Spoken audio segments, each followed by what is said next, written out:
Hardware অ্যাডভাইসের দ্বিতীয় QnA ভিডিওতে আপনাকে স্বাগতম। আমরা আমাদের এই কিউএনএ এপিসোডে আপনাদের করা বিভিন্ন রকমের পিসি হার্ডওয়্যার অথবা পিসি বিল্ড রিলেটেড যে কোনো রকমের প্রশ্ন নিয়ে আলোচনা করে থাকি। কিছুদিন আগে আমরা আমাদের কমিউনিটি ট্যাবে একটা পোস্ট করি যে পিসি বিল্ড অথবা পিসি হার্ডওয়্যার নিয়ে আপনাদের কোনো রকমের কোনো প্রশ্ন যদি থেকে থাকে সেই ক্ষেত্রে আমরা সেটা নিয়ে ডেডিকেটেড একটা ভিডিও করব এবং আমরা আশা করতেছি এই এপিসোডগুলো কন্টিনিউ করার জন্য প্রতি মাসে অ্যাটলিস্ট একটা করে হলো ভিডিও আপলোড দেওয়ার। এবং আপনারা অনেকেই পিসি বিল্ড এবং পিসি হার্ডওয়্যার নিয়ে বেশ কিছু প্রশ্ন করেছেন এবং সবগুলো প্রশ্নই আসলে ইন্টারেস্টিং। সো আমাদের আজকের ভিডিওতে আমরা অবশ্যই সবগুলো প্রশ্নের নিয়ে আলোচনা করব। সো ভিডিওর প্রথম দিকে আমি বেশি কথা বাড়াবো না, জাস্ট ভিডিওটি যদি ভালো লেগে থাকে অবশ্যই লাইক দিতে ভুলবেন না, সেই ক্ষেত্রে আমরা ইজিলি বুঝতে পারি যে আমাদের ভিডিওগুলো আপনারা এনজয় করতেছেন। Anyway, let's get started. আমাদের আজকের প্রথম প্রশ্ন, i5-13600K plus Gigabyte B760M ORS Elite X DDR5 1312 Gen Intel M8X motherboard, overclocking এবং মাল্টিটাস্কিং এর জন্য পারফরমেন্সের দিক থেকে এই কম্বিনেশনটা কীরকম হবে, নাকি i5-13600K এর বদলে 13500 এটা নেওয়া ভালো হবে? গ্রাফিক্স কার্ড 5-6 মাস পরে নিতে চাচ্ছি। এখন 13600K প্লাস B760 মাদারবোর্ড দিয়ে যদি আপনি পিসি বিল্ড করতে চান সেই ক্ষেত্রে ইটস টোটালি ফাইন। এরকম না যে আপনি 13600K থেকে কম পারফরমেন্স পাবেন, আপনি অবশ্যই 13600K এর মোস্ট অফ দ্য পারফরমেন্স বের করে নিয়ে আসতে পারবেন। তবে এটা একটা আনলক সিপিইউ। এখন এই আনলক সিপিইউর যেই ট্রু ওভারক্লকিং যেই ক্যাপাবিলিটি অথবা আপনি যে ওভারক্লকিংয়ের যে ফিলটা সেটা যদি আপনি নিতে চান, আপনি যদি কোর মাল্টিপ্লায়ার মাধ্যমে ম্যানুয়ালি ওভারক্লকিং করতে চান সেই ক্ষেত্রে একটা G790 মাদারবোর্ড আপনাকে B760 থেকে কিছুটা বেটার এক্সপিরিয়েন্স প্রোভাইড করবে। এই ক্ষেত্রে আমার রিকমেন্ডেশন থাকবে আপনার মেইন ইন্টেনশন যদি ওভারক্লকিং করা না হয়ে থাকে সেই ক্ষেত্রে আপনার এখানে উল্লেখ করা 13500 সিপিইউরও কিন্তু বেশ ক্যাপাবল একটা সিপিইউ। আপনি দেখবেন যে মাল্টিকোর ওয়ার্কলোডে 13500 13600K এর একদমই কাছাকাছি লেভেলের পারফরমেন্স দিয়ে থাকে, কিন্তু এখানে অলমোস্ট প্রায় সিপিইউর প্রাইস 5-6 হাজার টাকা কমে পাওয়া যায় 13500 প্লাস 13500-এ আপনার কুলারে এত বেশি টাকা ইনভেস্ট করার দরকার হবে না। একটা 4000 টাকা দামের একটা after market air cooler more than enough for 13500। আমাদের দ্বিতীয় কোয়েশ্চেন, কিছু মাদারবোর্ডে 2666 মেগাহার্জ নর্মাল মোডে চলে, একই বোর্ড আবার উসি মোডে 3200 মেগাহার্জে চলে। এখন র্যাম যদি 3200 মেগাহার্জেরটা লাগাই তাহলে কি সরাসরি 3200 মেগাহার্জে চলবে কিনা, আর এতে কি মাদারবোর্ডের কোনো ক্ষতির সম্ভাবনা আছে কিনা?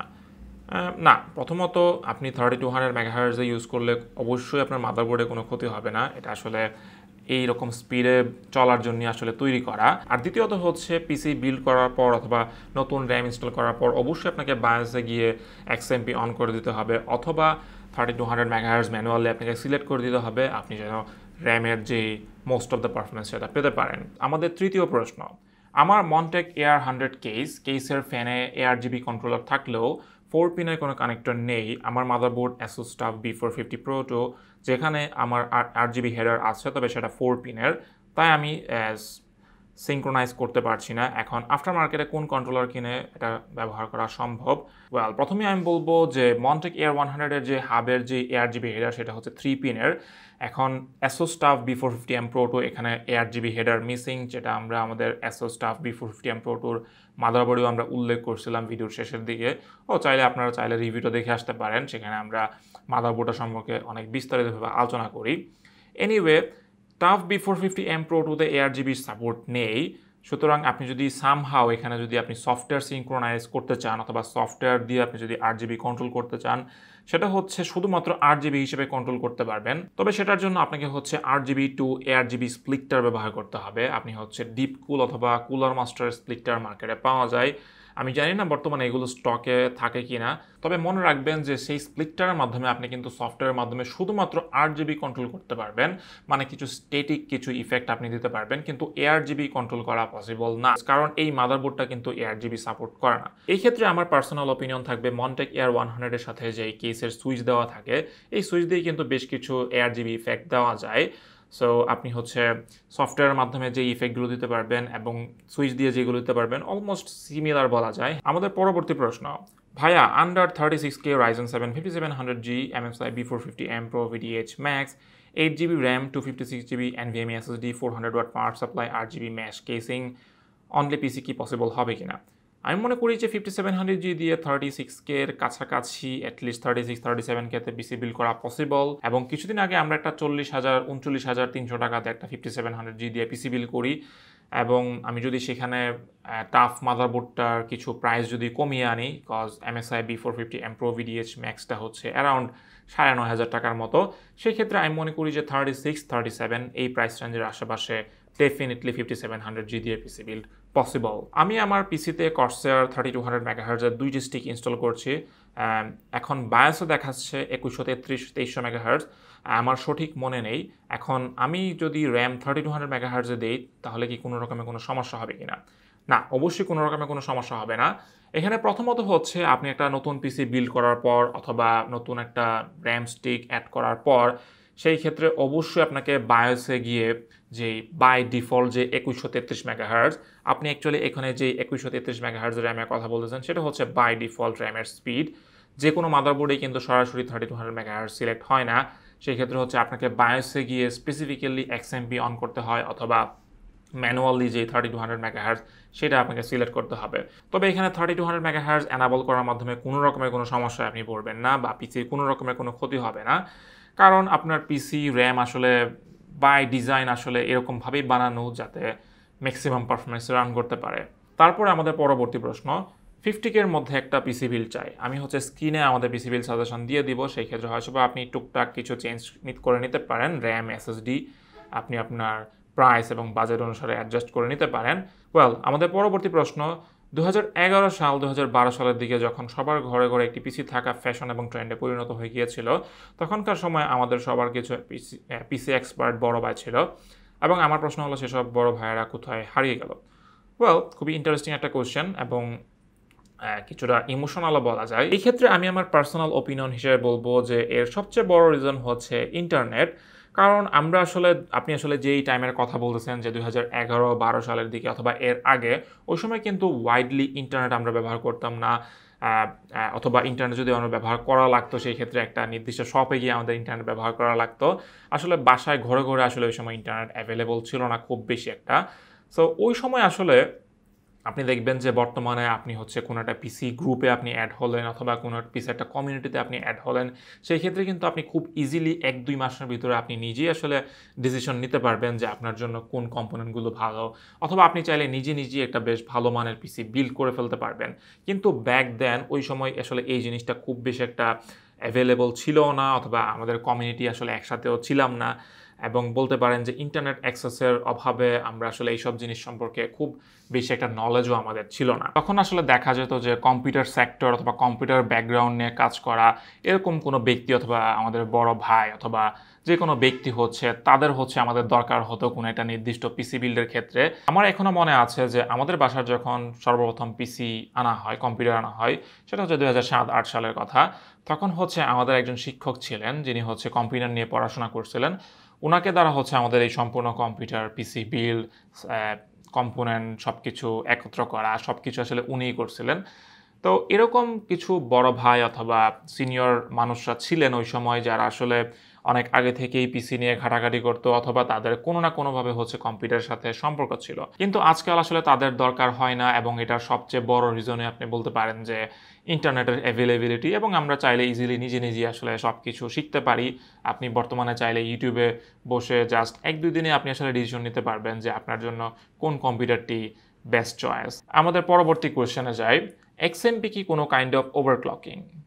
বলা যায় যে একটা সিম্পল ওভারক্লকিংয়ে বলা যায়, কারণ এটা ফ্যাক্টরি থেকে বেস্ট সেটিংয়ে রান করার জন্য অথবা লো লেটেন্সি হায়ার ফ্রিকোয়েন্সিতে রান করার জন্য বেস্ট সেটিংয়ে আপনি যদি যেতে চান আপনার র্যামের, সেটা XMP, এবং বলতে পারেন যে এটা kind of overclocking, but more of বলা যায় ফ্যাক্টরি ওভারক্লকিং। তারপর পরবর্তী প্রশ্ন, ভাই Asus TUF A520M gaming plus wifi plus AMD Ryzen 5600G or 5700G দিয়ে পিসি বিল্ড করা কি ঠিক হবে?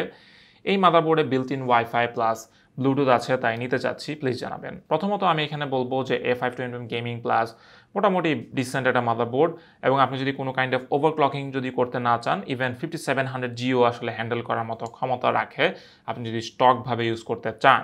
আর যেহেতু ওয়াইফাই প্লাস ব্লুটুথ আছে, সেটা যদি আপনার জন্য দরকার হয় সেই ক্ষেত্রে আমি মনে করি যে ইটস এ ডিসেন্ট চয়েস। তারপর আমাদের পরবর্তী প্রশ্ন, কোর i5-13500 এর সাথে 10 থেকে 17,000 টাকার বাজেটের মধ্যে কোন কোন মাদারবোর্ড ভালো হবে? ওয়েল, এটা আমার মনে হয় যে অনেকেরই প্রশ্ন, যেহেতু আসলে কোর i5-13400, 13500 দিয়ে অনেকেই পিসি বিল্ড করতেছেন, এবং আমার মনে হয় যে এই বাজেটটা অনেকটাই পপুলার মাদারবোর্ড কেনার জন্য। সো এই ক্ষেত্রে আমার প্রথম রিকমেন্ডেশন থাকবে অ্যাজরকের B760 Pro RS। যদিও মাদারবোর্ডটা এতদিন আমাদের দেশে অ্যাভেলেবল ছিল না, জাস্ট কিছুদিন হয়েছে আমাদের দেশে অ্যাভেলেবল হয়েছে। সো আমি যদি বলি যে VRM, তারপরে হচ্ছে আইও প্যানেল, সব দিক থেকে আমার মনে হয় ডিসেন্ট একটা মাদারবোর্ড। এখানে বেশ কয়েকটা বেশ ভালো নাম্বারে USB পোর্ট রয়েছে, প্লাস VRMটাও আমার মনে হয় যে বেশ ক্যাপেবল। অ্যাটলিস্ট 13500 এর সাথে আপনি ইজিলি ব্যবহার করতে পারবেন। কিন্তু আপনি যদি অন্য কোনো ব্র্যান্ডের নিতে চান, সেই ক্ষেত্রে গিগাবাইটের B760M DS3Hও ভালো একটি মাদারবোর্ড, এবং আমার যতটুকু মনে হয় যে এটার যে প্রাইস অনুযায়ী যেই জিনিসগুলো অফার করতেছে, মোটামুটি ডিসেন্ট একটা মাদারবোর্ড বলা যায়। তারপর আপনি যদি MSI এর মাদারবোর্ড নিতে চান, সেই ক্ষেত্রে আমাদের রিকমেন্ডেশন থাকবে MSI এর B760M বম্বার। যদিও এই মাদারবোর্ডের জাস্ট একটা জিনিস আমার কাছে ভালো লাগে না, সেটা হচ্ছে এটার হিটসিঙ্কটা। আমি বুঝলাম না, MSI এর কিছু কিছু মাদারবোর্ড রয়েছে যেখানে আসলে তারা হিটসিঙ্কে কিছুটা কিপটামি করে থাকে। যদিও মাদারবোর্ডটা ওয়াইফাই, ব্লুটুথ সব কিছুই অফার করতেছে, ওভারঅল আমি বলবো যে ভালো একটা মাদারবোর্ড, তবে জাস্ট হিটসিঙ্কটা একটু বাড়ায় দিলেই পারতো। ও আচ্ছা, এখানে হচ্ছে অ্যাজরকের Pro RSটা হচ্ছে DDR4 ভার্সন, মোস্ট প্রবাবলি DDR5টা আমাদের দেশে এখনও পর্যন্ত আসে নাই।